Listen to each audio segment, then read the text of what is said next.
కాళేశ్వరం డిజైన్లకు కేంద్రం అనుమతి లేదు. ఇన్వెస్ట్మెంట్ క్లియరెన్స్ కూడా సిడబ్ల్యూసి ఇవ్వలేదు.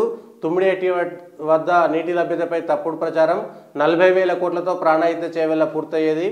1.27 లక్షల కోట్లు ఖర్చు చేసి కాళేశ్వరం కట్టారు. జియోలాజికల్ సర్వే చేయకపోవడం అతిపెద్ద తప్పు. ఆ తప్పునకు జైలుకి వెళ్ళేదో ఎవరు వెళ్ళేదో కాలమే చెబుతుంది. వచ్చే వారం మేడిగడ్డ అన్నారం సుందిళ్లకు ఎన్డీఎస్ఏ కాళేశ్వరం 20 రకాల సమాచారం ఇవ్వాలని కోరితే గత ప్రభుత్వమే కాదు ప్రస్తుత సర్కారు ఇవ్వలేదు. నదుల అనుసంధాన టాస్క్ ఫోర్స్ చైర్మన్ వెదిరి శ్రీరామ్. ఇటు కాళేశ్వరం పైన మేడిగడ్డ పైన జరుగుతున్నటువంటి రాజకీయంలో ఇటు కాంగ్రెస్ ఇటు టీఆర్ఎస్ రెండు కలిసి చేస్తున్నటువంటి అంశాలు, వారు చేస్తున్నటువంటి ఆరోపణల విషయంలో కేంద్రానికి సంబంధించినటువంటి వ్యక్తి, జలశక్తి శాఖకు సంబంధించినటువంటి సలహాదారుగా ఉన్నటువంటి తెలుగు వ్యక్తి వెదిరి శ్రీరామ్ నేను ఒక ప్రెస్ మీట్ పెట్టి చాలా క్లియర్గా చెప్పారు. కాళేశ్వరం డిజైన్లకు కేంద్రం అనుమతి ఇవ్వలేదు అనేటువంటి అంశం. అంటే అనుమతి ఇచ్చినా ఇవ్వకపోయినా కట్టాలనుకున్నారు, కేసీఆర్ కట్టారనేటువంటి విషయం ఉంది. తుమ్మిడిహెట్టికి సంబంధించినటువంటి అంశంలో మొదటి నుంచి వివాదం ఉంది. తుమ్మిడిహెట్టి దగ్గర ఎందుకు కట్టలేదు అనేటువంటి అంశం పైన, నీటి లభ్యతపై తప్పుడు ప్రచారం చేశారు అనేటువంటి అంశాన్ని చాలా స్పష్టంగా చెప్పారు. అంటే కాళేశ్వరానికి సంబంధించినటువంటి అంశంలో ఎప్పుడు కూడా ఇన్వెస్ట్మెంట్ క్లియరెన్స్ కూడా సిడబ్ల్యూసి ఇవ్వలేదు. పెట్టుబడులకు సంబంధించినటువంటి అంశంలో సిడబ్ల్యూసి ఆమోదించలేదు. తెలంగాణ నీటిపారుదల శాఖలోని సెంట్రల్ డిజైనింగ్ ఆర్గనైజేషన్ ఆమోదించిందని నదుల అనుసంధానం కమిటీ చైర్మన్ సలహాదారు వెదిరి శ్రీరామ్ చెప్పారు. Kaleshwaram project power finance corporation, rural electrification corporation నుంచి రుణాల విడుదలను నిలిపివేసినట్టు తెలిపారు. ప్రాణహిత చేవెళ్ల ప్రాజెక్టు కింద తుమ్మిడిహెట్టి వద్ద 75% డిపెండబిలిటీ ఆధారంగా 165 టీఎంసీల నీటి లభ్యత ఉన్నట్టు సిడబ్ల్యూసి పేర్కొనగా, ఎగువ రాష్ట్రాలు వాడుకోగా 67 టీఎంసీలు ఉంటాయనే వాదంతో మహారాష్ట్ర ఒప్పుకోలేదన్న సాకుతో కాళేశ్వరం ప్రాజెక్టు చేపట్టారని ఆయన ఆక్షేపించారు. ఉమ్మడి రాష్ట్రంలోనే 11,000 కోట్లకు పైగా ఖర్చు చేశారని, ప్రాణహిత చేవెళ్లకు మరో 30,000 కోట్లు ఖర్చు చేసి ఉంటే ఆ ప్రాజెక్టు పూర్తయిందని, గ్రావిటీతో నీటిని తరలించే ఆ ప్రాజెక్టును కాదని తప్పుడు సమాచారంతో కాళేశ్వరం చేపట్టారని మండిపడ్డారు. 40,000 కోట్లతో పూర్తయ్యేదాన్ని కాదనుకొని 1.27 లక్షల కోట్లతో కాళేశ్వరం ప్రాజెక్టు కట్టారని విమర్శించారు.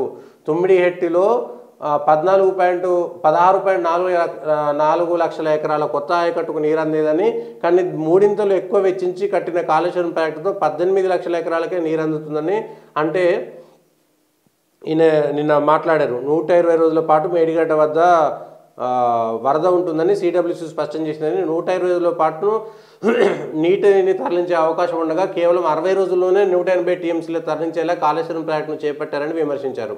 అవసరం లేకుండా 33,000 కోట్లతో రోజుకు ఒక టీఎంసీని తరలించే పనులు చేశారని, దీనివల్ల కొత్తగా ఆయకట్టు పెరిగేది ఏమీ లేదన్నారు. ఇంత పెద్ద ప్రాజెక్టు చేపట్టినప్పుడు నదీ గర్భంలో జియోలాజికల్ ప్రొఫైల్ చేయించాలని, ఇందుకు జిఎస్ఐ సహాయం తీసుకోవాలని, దీనికి 6 నెలల నుంచి సంవత్సరం సమయం పడుతుందని వివరించారు. తమకు తెలిసినంత వరకు రాష్ట్ర ప్రభుత్వం జిఎస్ఐ సహాయం తీసుకోలేదని, సొంతంగా సర్వే చేపట్టలేదని కూడా వ్యాఖ్యానించారు.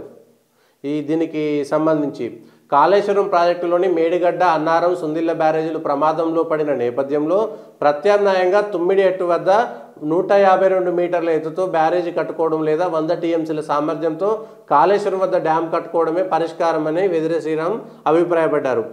కృష్ణా సాగర్కు సంబంధించినటువంటి దాంట్లో కూడా రెండు రాష్ట్రాలకు సంబంధించి మెయింటెనెన్స్ సరిగా చేయకపోవడంతో అవి కూడా ప్రమాదంలో పడ్డాయని చెప్పారు.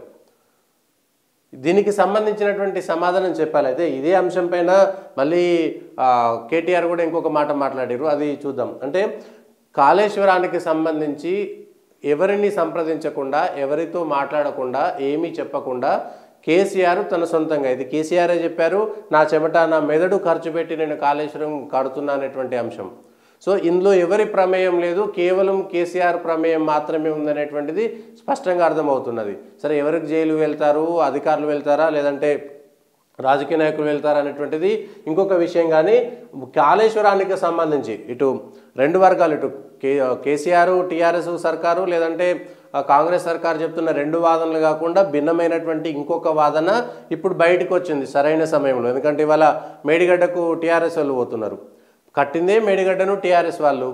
అసలు ఆ రోజే కాంగ్రెస్ వాళ్ళతో పోయినప్పుడు అటు ఇటు ఇద్దరు చెరొక దిక్కు కూర్చొని చర్చ పెడితే అయిపోయేది. అసెంబ్లీలో కూర్చొని మాట్లాడినా కూడా ఆ చర్చలు కూడా ఎక్కడ రాలేదు. మొత్తానికైతే ప్రజలకు సరైనటువంటి విషయాలను చెప్పడంలో రెండు పార్టీలు విఫలమవుతున్నాయి. అసలు కాళేశ్వరం ఎందుకు కట్టారు, ఎందుకు ఆపలేదు, కేంద్రంలో ఉన్నటువంటి వాళ్ళు ఎందుకు ఆపలేదు, ఆపేటువంటి శక్తి ఉందా లేదా, సమాఖ్య స్ఫూర్తిలో ఒక రాష్ట్ర ప్రభుత్వం ప్రాజెక్టు కడితే దాన్ని ఆపే శక్తి కేంద్రానికి ఉందా లేదా. ఎందుకంటే ఒక రాష్ట్రానికి సంబంధించి 1,25,000 కోట్ల రూపాయలు ఒకటే ప్రాజెక్టు మీద పెట్టుబడి పెడుతుంటే చాలా పెద్ద అమౌంట్. ప్రభుత్వంలో అనేకమైనటువంటి శాఖలకు వెళ్ళాల్సినటువంటి అనేకమైనటువంటి డబ్బులు మొత్తం నిధి అంతా ఒకే ప్రాజెక్టు మీద పెట్టుబడిగా పెడుతున్నప్పుడు ప్లస్ ప్రత్యామ్నాయానికి సంబంధించినటువంటి అంశాలు ఉన్నాయా లేదా, ప్రాణహిత చేవెళ్ళకు సంబంధించి గ్రావిటీ తోటి నీళ్లు అందించేటువంటి అవకాశం ఉంది అనేటువంటి తెలిసినా కూడా కాళేశ్వరానికి సంబంధించిన దాంట్లో 3వ వంతు డబ్బులతోటే ప్రాణహిత చేవెళ్ళ ప్రాజెక్టు పూర్తవుతుందని తెలిసినా కూడా దాన్ని చేపట్టకుండా కాళేశ్వరం పైన ఎందుకు మొగ్గు చూపారు. ఎవరైనా సరే నదులకు సంబంధించి గ్రావిటీ తోటి చిన్న చిన్నవి కట్టుకోవచ్చు, పెద్దవి కడితే గ్రావిటీ తోటి వచ్చేటువంటి నీళ్లు పెద్దది కట్టినా ఒప్పుకోవచ్చు. కానీ ఎత్తిపోతల పథకం కోసం ఇంత పెద్ద ఎత్తున ఎందుకు వేశారు. అయితే గోదావరిలో నీటి లభ్యత ఎక్కువగా ఉంటుంది, కృష్ణాలో నీటి లభ్యత తక్కువగా ఉంటుంది, ఇట్లా అనేకమైనటువంటి అంశాలను మనం చెప్పుకోవచ్చులే. కానీ కృష్ణానదిని ఎట్లా వాడుకోవచ్చు, గోదావరి నీళ్ళని ఎట్లా వాడుకోవచ్చు అనేటువంటి అంశం పైన క్లారిటీ లేకుండా కేవలం ప్రాజెక్టుల పేరు మీద డబ్బులు చేసుకునేటువంటి కార్యక్రమమే చేశారనే దానికి మరొక బలమైనటువంటి అంశం ఇది దొరికింది ఇప్పుడు. దీనికి సంబంధించి రాష్ట్ర ప్రభుత్వం, గత రాష్ట్ర ప్రభుత్వము, ఇప్పుడున్నటువంటి రాష్ట్ర ప్రభుత్వం ఎక్కడా చెప్పేటువంటి పరిస్థితి లేదు అనేటువంటిది, సరైనటువంటి సమాచారం ఇవ్వడం లేదనేటువంటిది. రాష్ట్ర ప్రభుత్వం కేంద్ర జలవనరుల శాఖకు ఎక్కడా సరైనటువంటి విషయాలు కూడా చెప్పట్లేదు అనేటువంటిది. ఎందుకు దాస్తున్నారు.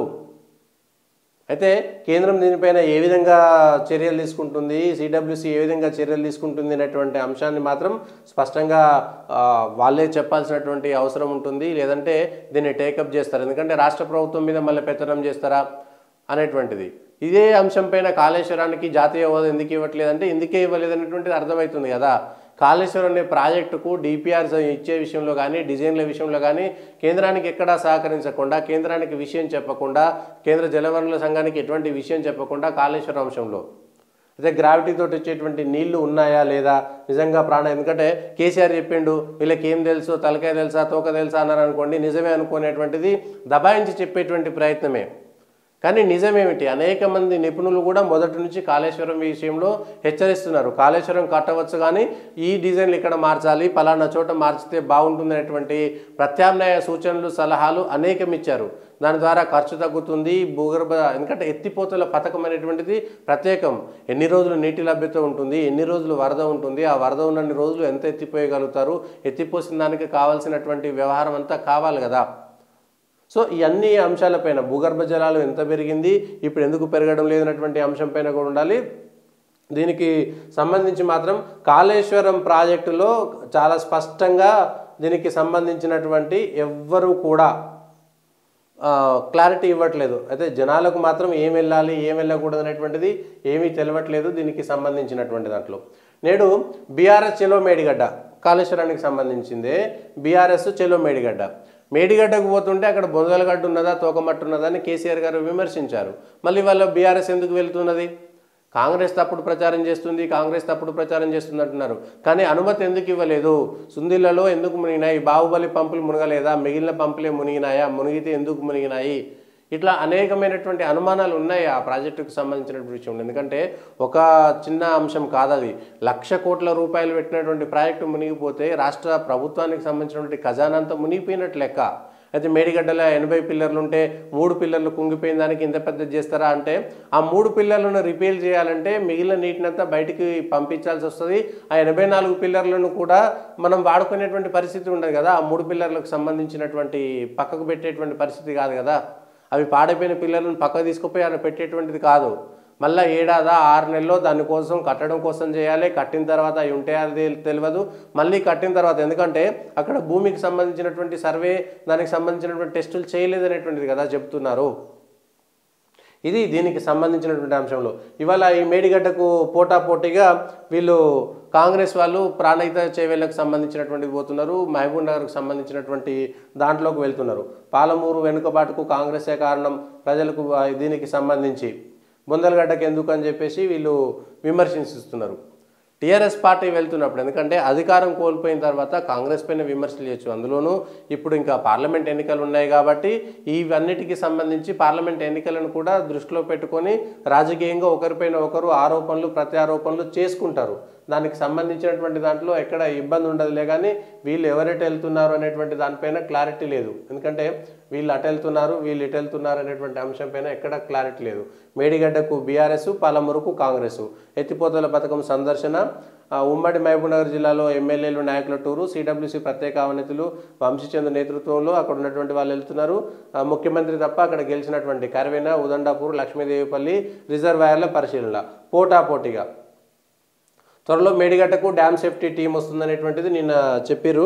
అయితే ఈ డ్యామ్ సేఫ్టీ సంబంధించిన దానిపైన ఎందుకు రాష్ట్ర ప్రభుత్వం దాన్ని ఎట్లా ఉంటుందనేటువంటి మాట, అంటే కేంద్ర ప్రభుత్వం ఇచ్చినటువంటి దాంట్లో ఈ డ్యామ్ సేఫ్టీ అథారిటీకి సంబంధించి ఎందుకు దానిపైన నమ్మకం పెట్టుకున్నారు అనేటువంటి దానిపైన క్లారిటీ ఇవ్వట్లేదు దీనికి సంబంధించి.